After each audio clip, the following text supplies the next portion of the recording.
This review is going to contain some seemingly contradictory statements about the Cen.Grand DSDAC 1.0. And to me, it's a perfect example of why audio is such a complex and subjective hobby, and a perfect example of why no one product is perfect for everyone. Before we jump into the review, I'd like to say a huge thanks to Angelic Sound, which is the new Australian distributor for Cen.Grand products. That means things like the Silver Fox that I've also reviewed here, that's the headphone amp, and now the DSDAC 1.0. This is the deluxe version, by the way. So thanks to Angelic Sound for sending this one out, and to be clear, this is not a sponsored review in any way, shape or form. As I tend to do these days, I'm going to jump pretty quickly into the sound quality, and then we'll come back at the end and talk about some of the features and the device tour and stuff like that. But before I jump into sound quality, I do think it's worth introducing what we're talking about here, because many of you may not have heard of it before. And it's the Cen.Grand DSDAC 1.0 deluxe version. Cen.Grand is a company out of China. They're a new player on the market, doing some pretty interesting and different things with what we think of as regular, normal technology. What I mean by that is they've got their own take, their own flavour in how they're approaching the products that we're all quite familiar with, being headphone amps, DACs. There's also a music streamer, I believe. I haven't seen that one yet or tried it. But I like the fact they're doing things a bit differently. Specifically, when we talk about the DSDAC 1.0 Deluxe, this is a DAC and it's also got preamp capabilities in terms of analog preamp capabilities. I'll talk about that a little bit later. And based on my searching online, this retails at around about $6,200 US or about 6,000 euros. Where things get a bit interesting and a bit unique is that the DSDAC 1.0 upsamples everything that comes into it. So it's all going to get turned into a DSD signal, whether you're feeding PCM like normal CD playback or streaming from Tidal, Cobas, Spotify, Apple, Amazon, etc. All those signals are going to get turned into DSD once they hit the DSDAC 1.0. And if you're feeding it DSD, it will also upsample that. If it comes in at DSD 64, it'll get upsampled to DSD 128. Or you can of course feed it native DSD at higher rates and it won't touch those unless you want it to. One final thing that I thought was quite interesting about this is it's got a very specific internal clocking system where regardless of the input you use, it strips away the clock of whatever's been coming in and then uses its own internal clock to regenerate the timing information for the processing. The theory behind doing that is that every digital source should sound the same once the internal clock takes over and reclocks it. And in my testing, I think that's largely the case. I will talk a bit more about it a bit later, one area that I heard a slight difference. But for the most part, what it means is that this DAC sounds exactly as I'm going to describe it to you from any digital input. And so I'll leave the intro there. We'll come back at the end, as I said. I'll talk a bit more about the deluxe model versus the standard model and what's different. I'll also show you the ins and outs of the DAC, what's on the back, what's on the front, what the menu system allows you to do, what the button controls do for you. I'll cover all that at the end. For now though, I do want to jump in and start talking about sound, because this is a really interesting sounding DAC and a very enjoyable one. The first things I'd say about it is it immediately comes across as smooth, spacious, and vastly enjoyable. It's just a very easy to listen to, easy to enjoy, and easy to engage with DAC. It reminds me a lot in that regard of some of the very best R2R DACs, like say a Hollow Audio May. It's got that sense of spaciousness, a slightly chunky sense of soundstage presence and size of each of the instruments. It's just very, very enjoyable. Over lots and lots of listening and comparing with other devices. It is a little bit kind of mid-range forward, I would say. And obviously when we're talking about DACs, we're talking very subtle differences. But I think what's going on here is there's a slight sense of some very minor treble roll-off from the DSDAC 1.0. And that means that you do tend to get more sense of presence in the mid-range and the bass, and a little bit less in terms of treble details and textures. And that's where it does remind me of some of the best R2R DACs, whether it's a high quality Denafrips DAC, a Hollow DAC. It's got that slightly smoother, slightly less in your face or less energetic presentation. And this is where it gets interesting. For some people that's going to be no good, for other people it's going to be exactly what they want. For me it was highly enjoyable, but it's not the DAC that I would choose to keep as my long-term reference point. And I'll explain that a lot more as we go on. The final things to talk about with sound quality is that it does have multiple different filters, but they honestly don't seem to do anything that's noticeable and obvious to the ears. Perhaps if you sat there long enough and really focused in, you would notice some slight differences, but in my brief listening and testing, they were basically inconsequential. And that's generally my experience with filters on PCM based DACs that stick to PCM. I often find the filters make a little bit of a difference. Here, I think it makes even less of a difference, and hence why I'm saying it's inconsequential. I'm not saying they do nothing at all, but even the manual from Cen.Grand suggests that they're really not worth worrying too much about. The other thing that, as I said before, doesn't make much difference because of the technology in here is the digital inputs that you use. So whether you want to feed this with AES, optical, USB, coax, etc., you're going to get basically the same sound regardless. Having said that, when I went between the tubuless Consensus USB coming from my PC and a JCAT USB card, and compared that to the optical input using a super optical cable connected to my Singer SU6 DDC running from exactly the same computer source, I found that there was a slight sense of extra clarity in detail or a slight sense of extra smoothness, depending on how you want to look at it, where the Toslink input or the optical input was a little bit smoother, and I felt like there was a tiny bit more energy coming through in the USB input. Now, which one was correct and better, that's impossible to say, but I did hear a very, very slight difference. And that tells me that it might go beyond just the timing information, because if the timing is being done entirely inside the DAC, regardless of the input, then it could be the way that noise is influencing the circuit, or maybe the way the conversion from the optical signal into an electrical signal is being handled. There's all sorts of other variables that might be causing this. I don't know exactly what it would be, but the point is that they're almost indistinguishable, and to the level that I would be very happy using any input on this DAC. I'd probably favour the USB input slightly over optical. That's just my personal taste, and you'll understand why as I start talking about the smoothness versus the energy that this DAC produces. But for other people, they're going to love the optical sound because it is so smooth. And again, we're talking very small incremental shifts here. And so the long and the short of it is, generally speaking, this is a spacious, smooth, engaging, and incredibly enjoyable DAC. There's a huge write-up by Project 86 over on HEADPHONE where he talks about why he's chosen this as his reference, kind of in-system main DAC, and I totally get why.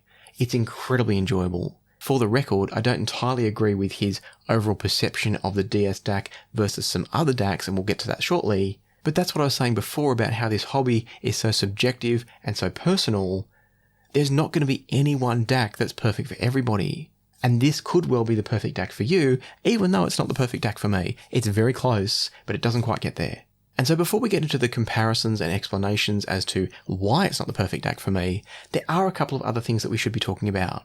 And one of them is that you can choose which upsampling level the DSDAC 1.0 takes you to. So as I said before, everything coming in will turn into DSD, but you can choose whether it goes to DSD 128, 256, 512, or 1024. And what happens as you cycle through those is the sound gets progressively smoother and richer sounding. I do think it also improves the separation just a little bit and the sense of space between instruments, so not the sense of space overall. I think the soundstage size stays pretty much the same. It didn't feel like it was getting wider or deeper, but that I could hear more space around each instrument as I went up through the upsampling range. Having said that, to my ears and in my system with my various devices, I actually felt like I liked it best at DSD 512. I felt like when I got to DSD 1024, it actually got a little bit too smooth for my tastes.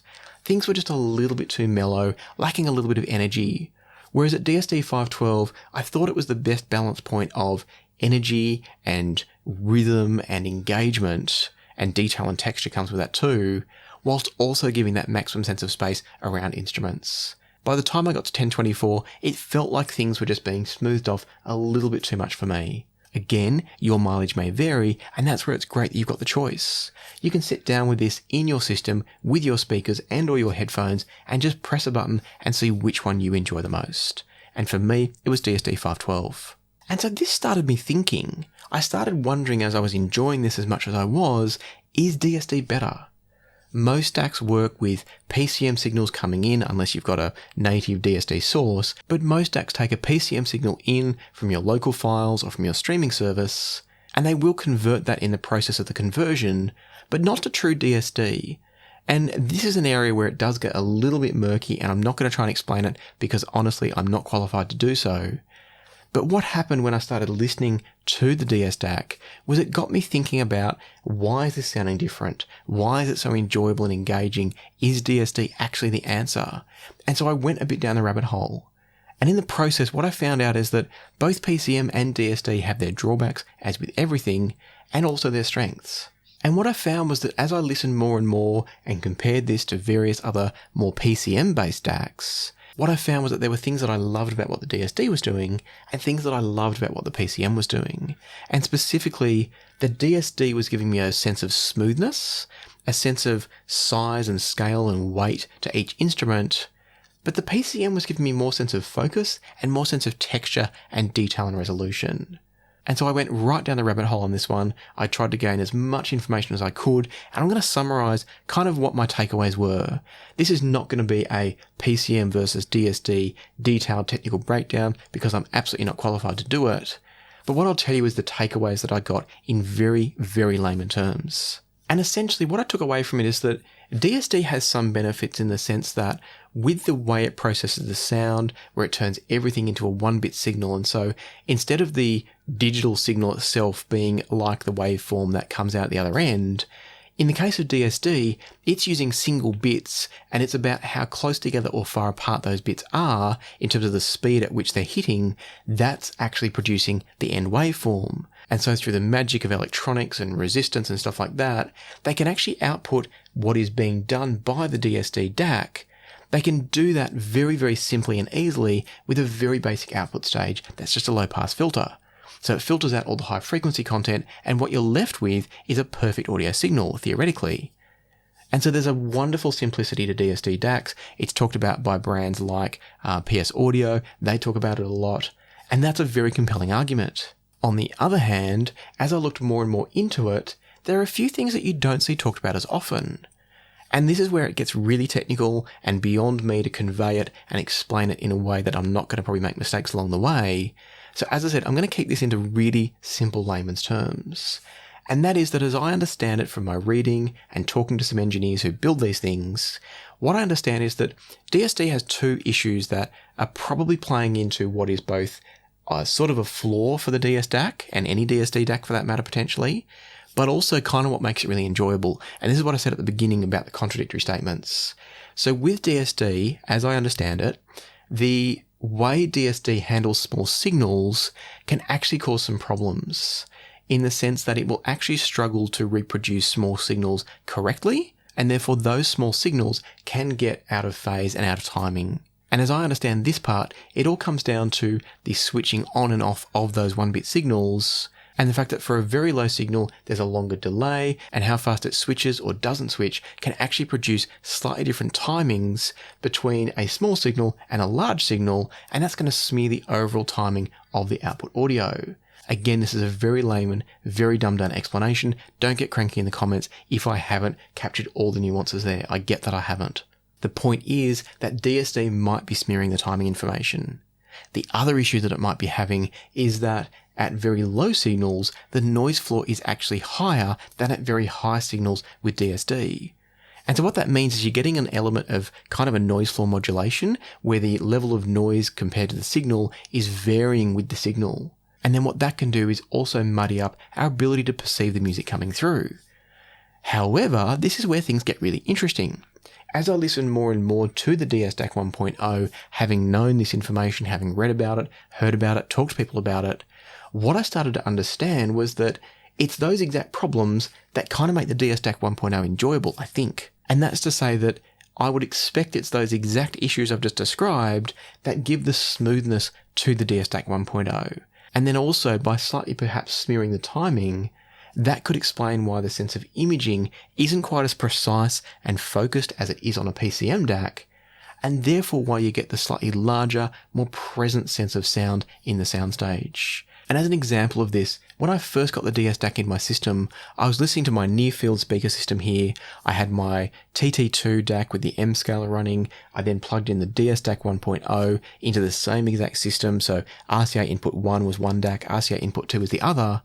And I just put on some music, and from time to time I would flip between them. I wasn't doing focused listening, I wasn't writing any notes, I was just getting used to the device. And what was really interesting was that every time I went from the TT2 over to the DSDAC 1.0, suddenly it was like the musician was more present in space. There was a larger focal point for them. what that is doing is actually positive in the sense that it made the musician feel more real, feel more present in space and present in the room with me. But then if I flip back to the TT2, what I was getting then was a tighter focus on the image. And so if I started thinking about all the instruments, I could very easily pick out all the instruments in space better. And this was actually the test that inspired me to dive deeper down the rabbit hole, because I really loved the sense of size in the image that the DS DAC had. And what I mean by sense of size was that each instrument felt bigger in the soundstage. But I also really enjoyed the sense of focus that a PCM-based DAC like the TT2 with the M Scala has.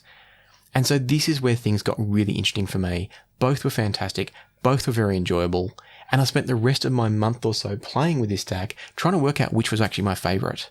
And of course, the best way to do that is with comparisons. So I've got two comparisons for you. The first comparison is putting the DSDAC 1.0 Deluxe up against the much cheaper Schiit Yggdrasil OG. Now, the Yggdrasil OG has actually now been discontinued on the Schiit website. I think it retailed at about $2,300, maybe a touch more than that on last check. So we're talking about $2,300 US up against $6,200 US. It's a big, big difference. For this test, I was using a super coaxial cable from the Singer SU6 running into the Schiit Yggdrasil OG, which is over behind me here. And then the DSDAC 1.0 was being run from my computer through a JCAT USB card into a tubulous consensus USB cable, and then obviously into the DSDAC 1.0. From there, both DACs were connected using Curious XLRs into the Burson Audio Voyager, and I was listening with the Focal Utopias.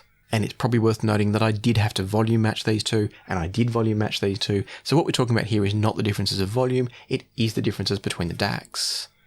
One of the tracks that I made my notes on, not the only track I listened to, but the one I made my notes on was The Muted Trumpet by Lucas. And going back and forth between the two DACs, it became clear that the DSDAC 1.0 is a more nuanced and more insightful DAC.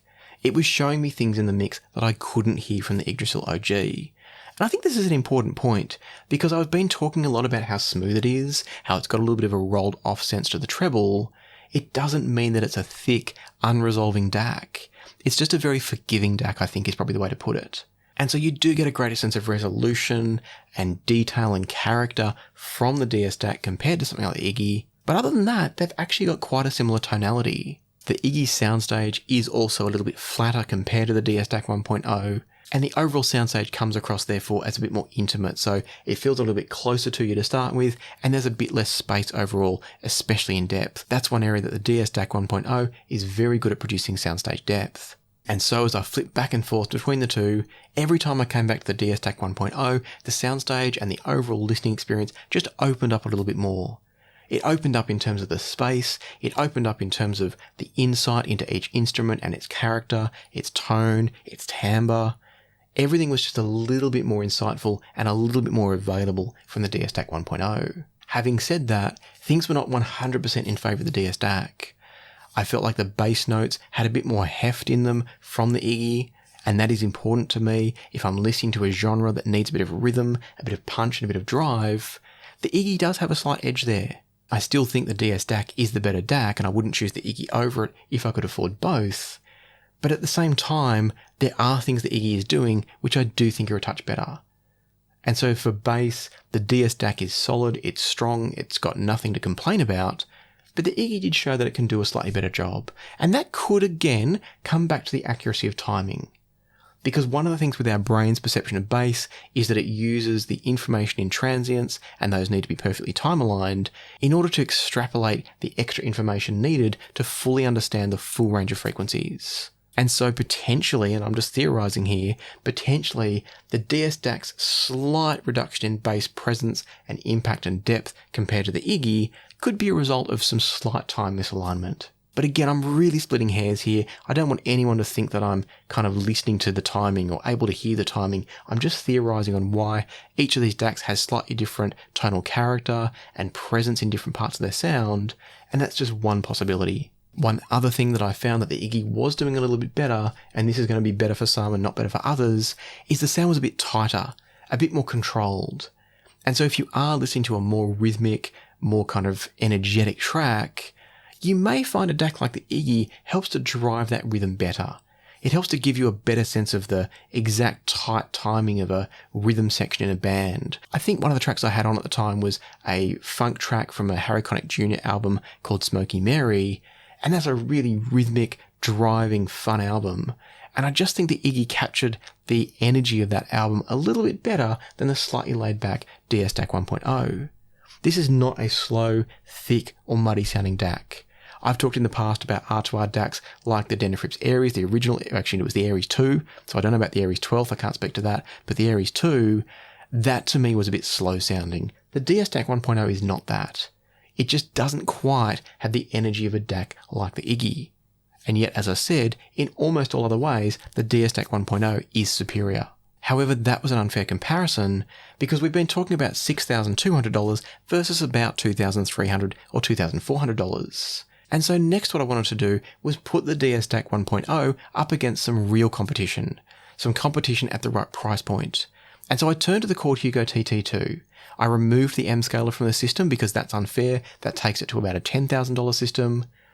And so what I compared was the $5,300 Chord Hugo TT2 on its own up against the DSDAC on its own. For this test, I used a very similar setup, once again running the Curious XLRs from both DACs into the Burson Audio Voyager and listening to the Focal Utopia. One of the tracks I listened to was Moving On and Getting Over by John Mayer, and going back and forth between the two, it was very evident straight away that the DSDAC 1.0 is a slightly warmer DAC. It's not vastly warmer, but it's clearly warmer. As I've already talked about, John Mayer's vocal was wider in the soundstage compared to the TT2.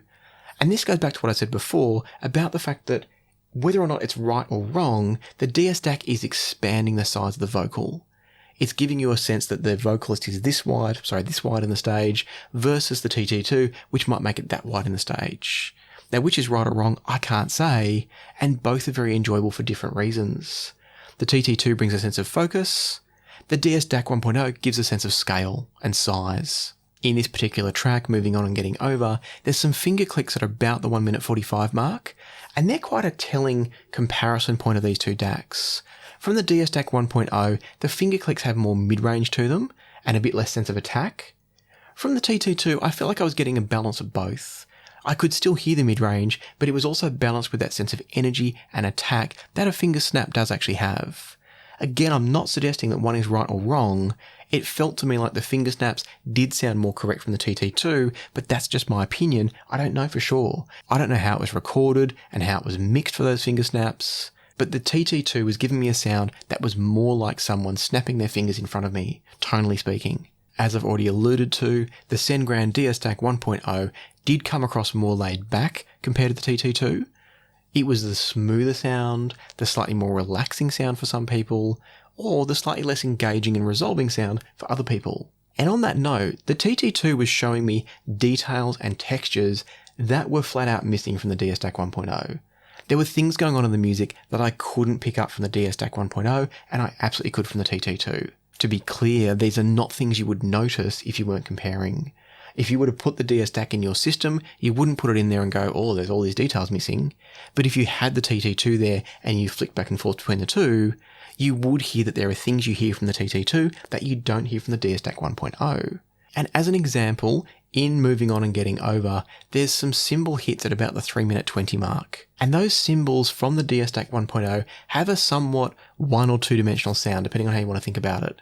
I'd probably say it's a one-dimensional sound. You can hear that it's a cymbal, you know that it's a cymbal, but when you then go to the TT2, you can hear more of what's going on in each of those cymbal hits. You hear the strike of the stick or whatever they're hitting it with, I don't have that in my notes, but you hear the strike of the cymbal. You then also hear some of the shimmer and some of the tonal and timbral qualities of the cymbal that you don't get from the DSDAC 1.0. And so this is where the DSDAC 1.0 comes across a bit rolled off, both in terms of treble energy, but also a little bit in terms of textures. And that might immediately sound like a bad thing, but at the same time, it's what makes it more relaxing, more forgiving, and in some systems more enjoyable. And so this goes back to what I've been saying throughout this review, which is the DSDAC 1.0 is both flawed, in my opinion, and also enjoyable because of it. And I'm only saying flawed because to me, what I've heard from a couple of PCM DACs, makes me feel like what it's doing is not entirely transparent and revealing of the musical source. I feel like there's things I don't always hear from the DSDAC 1.0, and I feel like it's not focusing the image as much as I would expect it to be focused. But having said that, it's so enjoyable as a result. It's easy to listen to anything through it, it's forgiving, it's relaxing, it's still very engaging, and the sense of scale that it brings to individual instruments within the soundstage is incredibly beguiling. And so this is where it comes down to a question of what you're looking for. For me, my choice was clear. After comparing them, spending lots and lots of time with them, it was the TT2 that I chose to stick with. But if you were to watch this video and come out of it saying, the DSDAC sounds like exactly what I'm looking for in my system, I would applaud you for the decision, say it's a wonderful DAC, and think you're making a very, very good choice. So I don't for a second want people to come away from this thinking that I'm saying this is a crappy DAC. It's definitely not. It's a wonderful, wonderful DAC. I love interacting with it. I love listening to it. It's thoroughly enjoyable. And indeed, if the Chord DACs didn't exist, because I happen to really enjoy them, they're consistently the DACs I enjoy the most, if they didn't exist, I would be talking to the distributor about buying a DSDAC 1.0. That's how much I've enjoyed it. I think it's one of those that could go right up beside, and I haven't got one here to compare, but I think the DSDAC 1.0 or a Holo Audio May, those would be the two that I'd be choosing between. They're both wonderful. And so before I wrap things up there's a couple more things I need to talk about. One of them is a device tour in just a second, but the other thing I need to talk about is that I said earlier this can run as a preamp. And so I do want to touch on that briefly. This is a unique feature to the Deluxe model. It's not in the lower standard model of the DSDAC 1.0. And what the preamp functionality means is that there's an RCA and an XLR input on the back of this one, and that's going to allow you to plug in any analog source you like, use the volume control on here in a fully analog preamp setup, and give you up to 5 decibels of extra gain if you need it. And so I thought it was really important to test that for you and let you know how transparent or non-transparent the preamp might be. And so the way I decided to test this was I took the TT2 because I was already running it, I took the XLR output of the TT2 into the DSDAC 1.0, I took RCAs out of here into the Enlium AMP23R, and RCAs out of the TT2 into the same Enlium AMP23R. So in other words, I could hear the direct connection to the AMP23R, as well as the connection via the preamp stage of the DSDAC 1.0. And so what I then did was I matched the volume from the preamp to the same level as the direct output from the TT2, and so what I was then hearing as I switched the inputs on the Enlium was either a direct feed or the same volume after it had gone via the preamp.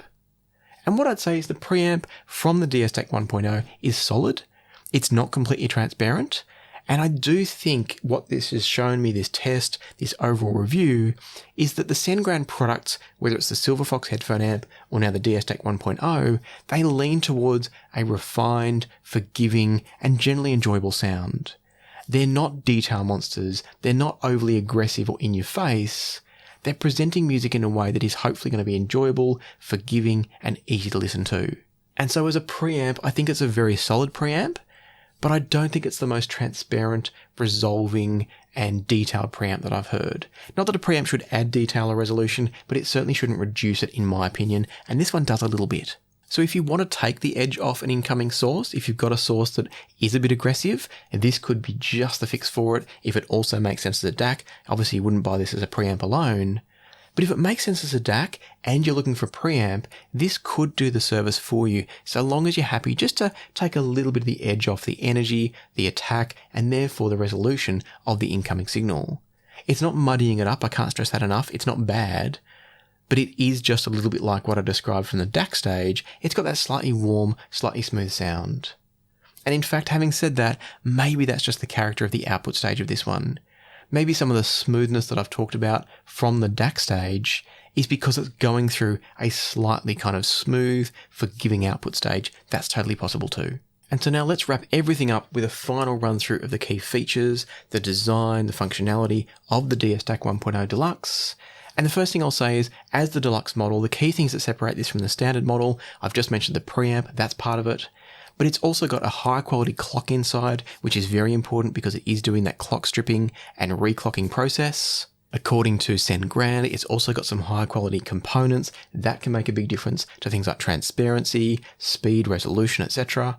It runs independent power transformers for the analog stage and the digital stage. That can be very important because any noise from one circuit can influence the other, particularly going from the digital circuit into the analog circuit as I understand it. And then it's also got a slightly different aesthetic design as well, and it's an aesthetic that I love.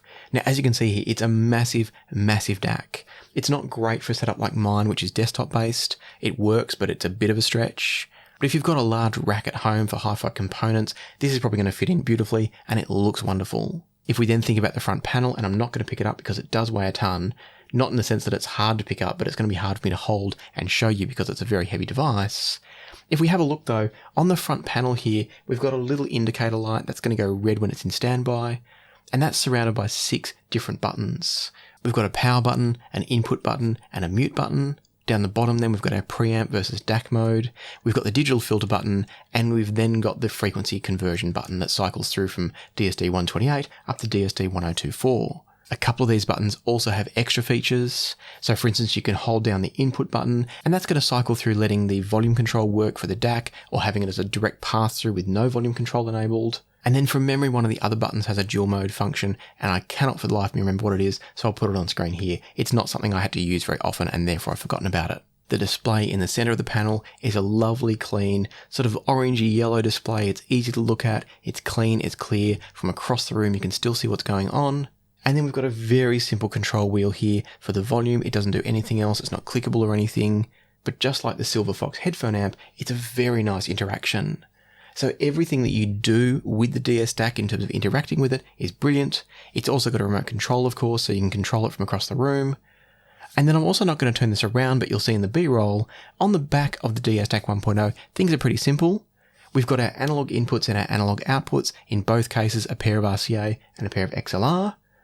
And then we've got a bunch of different digital inputs like AES, BNC, coaxial, optical, USB, and I think that's it. And then of course we've got a mains power input and a mains power switch. So it's a fairly simple DAC on the outside, an incredibly complex DAC on the inside, and the sum result of all of it is a DAC that I have thoroughly enjoyed having here. As I said, it's not the DAC that I would choose as my main DAC in my system, but it is a DAC that I have absolutely enjoyed listening to. And so I can definitely see some of you finding this DAC to be very enjoyable, being the perfect DAC for your systems. It's a DAC that's going to pair beautifully with any speaker system or headphone system that's maybe currently a little bit aggressive in the top end. This is going to give you that perfect balance of smoothing off the top end and giving you so many other wonderful benefits like a great big soundstage, lots of depth, wonderful sense of scale in the image placement and size. All of that is nothing short of brilliant from the DSDAC 1.0. And so I'm going to be sad to send it back, even though I do have DACs here that I prefer, or a DAC is only really one that I prefer, that being the TT2. But beyond that, it's a DAC that I love. I'll be sad to see it go, and I hope that I've been able to paint a proper picture here for you to understand why I really enjoy it, but also why I think it's not the best DAC for everybody. If you do think this sounds like the DAC for you and you're here in Australia, I'll put a link down below through to Angelic Sound. I want to thank them again for letting me try out the DSDAC 1.0, and if you're elsewhere in the world, I'll see if I can find some other links. They're not going to be affiliate links for any of them, but I'll see what I can find to make your job easier tracking down this gem. For now though, I hope you found the video useful and interesting. If you have, please hit the like button and subscribe and ring the notification bell if you haven't already. For now though, let me leave it to the music, so happy listening, be kind to each other, and I'll see you here next time on Passion for Sound.